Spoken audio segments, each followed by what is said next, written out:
চট্টগ্রাম বন্দরের লালদিয়ার চর ও বে টার্মিনাল প্রকল্প পরিদর্শন করে বন্দরের সক্ষমতাকে সর্বোচ্চ ও দক্ষ করার কথা জানিয়েছেন বিডা ও বেজার এক্সিকিউটিভ চেয়ারম্যান আশিক চৌধুরী।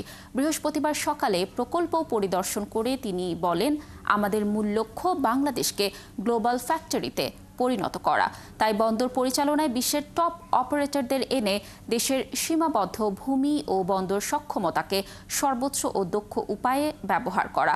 আর এজন্য গুরুত্বপূর্ণ আমাদের বন্দরকে দক্ষ এবং সর্বোত্তম পন্থায় তৈরি করা।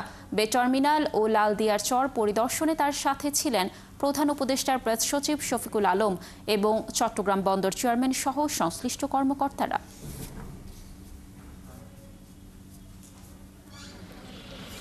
পোর্ট ক্যাপাসিটি আমাদের স্টিল লিমিটেড, তো এই লিমিটেড পোর্ট ক্যাপাসিটিতে আমাদেরকে মোস্ট এফিশিয়েন্ট এবং বেস্ট ওয়েতে পোর্ট ম্যানেজ করতে হবে।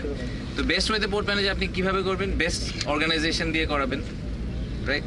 তো ওয়ার্ল্ডের যারা টপ পোর্ট অপারেটর তাদেরকে আনার আমাদের মূল উদ্দেশ্য হচ্ছে যে আমাদের যেহেতু আমাদের ল্যান্ড লিমিটেড, আমাদের ক্যাপাসিটি লিমিটেড, সেই লিমিটেড ক্যাপাসিটিকে যাতে আমরা বেস্ট ইউটিলাইজ করি।